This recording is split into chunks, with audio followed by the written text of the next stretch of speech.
ಒಂದು ದಾಖಲಾತಿ ದಿನ ಇವು. ಪ್ರವಾಸೋದ್ಯಮ ಇಲಾಖೆಯಿಂದ ಒಂದು ಪ್ರವಾಸಿಗರಿಗೆ ಒಂದು ಉತ್ತಮವಾದಂಥ ಒಂದು ಬೋಟಿಂಗ್ ವ್ಯವಸ್ಥೆ ಮಾಡಿರುವಂಥದ್ದು ಭಾಳ ಸಂತೋಷಕರವಾದಂಥ ವಿಷಯ. ಇವತ್ತು ಎಲ್ಲೂ ಕೂಡ ಈ ಒಂದು ವ್ಯವಸ್ಥಿತವಾದಂಥ ಈ ರೀತಿ ಒಂದು ಬೋಟಿಂಗು ವ್ಯವಸ್ಥೆ ಈ ಸುತ್ತಮುತ್ತ ನಮ್ಮ ಜಿಲ್ಲೆನೇ ಎಲ್ಲೂ ಇರಲಿಲ್ಲ. ಸೊ ನಾವೇನಾದರೂ ಮೊದಲು ಬೋಟಿಂಗ್ ಮಾಡಬೇಕು ಅಂದರೆ ನಾವು ಮೈಸೂರಿಗೆ ಹೋಗ್ಬೇಕಾಯ್ತು, KRS ಹೋಗ್ಬೇಕಾಯ್ತು, ಇಲ್ಲ ಅಂದರೆ ಊಟಿ, ಇಲ್ಲ ದುಬಾರೆ, ಇಲ್ಲೆಲ್ಲ ಹೋಗ್ಬೇಕಾಯ್ತು. ಇವತ್ತು ಒಳ್ಳೆ ಕೆರೆ, ಯಾವುದೇ ರೀತಿಯ ಕಲ್ಮಶ ಇಲ್ಲ, ಇಲ್ಲಿ ಮಳೆ ನೀರು, ಯಾವುದೇ ರೀತಿಯಾದಂಥ ಒಂದು ತೊಂದರೆ ಕೂಡ ಇಲ್ಲ. ಭಾಳ ಒಂದು ವ್ಯವಸ್ಥಿತವಾದಂಥ ವ್ಯವಸ್ಥೆಯಲ್ಲಿ ಪ್ರವಾಸೋದ್ಯಮ ಇಲಾಖೆಯಿಂದ ಭಾಳ ಅಚ್ಚುಕಟ್ಟಾಗಿ ಇವತ್ತು ಮಕ್ಕಳಿಗೆ, ಯುವಕರಿಗೆ, ಯುವತಿಯರಿಗೆ, ಕಾಲೇಜ್ ಮಕ್ಕಳಿಗೆ, ವಿಶೇಷವಾಗಿ ನಮ್ಮ ಭಾಗದಲ್ಲಿರುವಂಥ ಎಲ್ಲ ಜನಕ್ಕೆ ಒಂದು ಬೋಟಿಂಗ್ ಮಾಡುವಂಥ ವ್ಯವಸ್ಥೆ ಇವತ್ತು ಚೆನ್ನಾಗಿ ಮಾಡಿದೆ. ಬರುವಂಥ ಪ್ರವಾಸಿಗರು ದಯವಿಟ್ಟು ತಾವೆಲ್ಲರೂ ಕೂಡ ಎಚ್ಚರಿಕೆಯಿಂದಲೇ ತಾವೆಲ್ಲರೂ ಕೂಡ ಇದಕ್ಕೆ ಉಪಯೋಗ ಮಾಡಿಕೊಳ್ಬೇಕು. ಇದರ ಸೌಲಭ್ಯವನ್ನು ತಾವೆಲ್ಲರೂ ಕೂಡ ಪಡೀಬೇಕು. ಒಂದು ನಿಗದಿಯಾದಂಥ ಒಂದು ದರ ಕೂಡ ಇಲ್ಲೆಲ್ಲ ಫಿಕ್ಸ್ ಮಾಡಿದ್ದಾರೆ.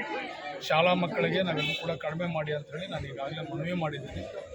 ಸೊ ಬೇರೆ ನಮ್ಮ ಲೋಕಲ್ ಜನ ಮತ್ತು ಶಾಲಾ ಕಾಲೇಜು ಮಕ್ಕಳಿಗೆ ಒಂದು ವಿಶೇಷವಾದ ರಿಯಾಯಿತಿ ರೀತಿಯಲ್ಲಿ ದರವನ್ನು ಕೊಟ್ಟು ಈ ಸೌಲಭ್ಯವನ್ನು ಅವರೆಲ್ಲರೂ ಕೂಡ ಕೊಡಬೇಕು.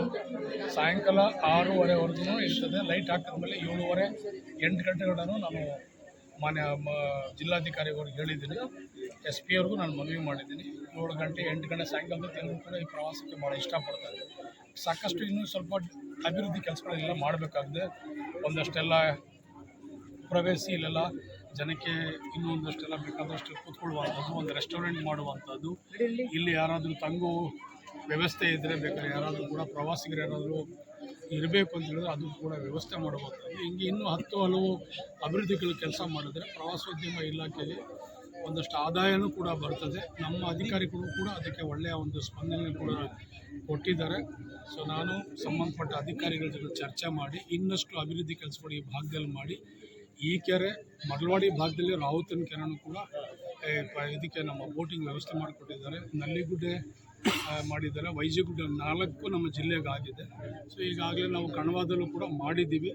ಇನ್ನೂ ಹೆಚ್ಚಿನ ರೀತಿಯಲ್ಲಿ ಆಧುನಿಕವಾದಂಥ ವ್ಯವಸ್ಥೆ ಕೂಡ ಇಲ್ಲಿ ಮಾಡೋಕ್ಕೆ ಆಲೋಚನೆ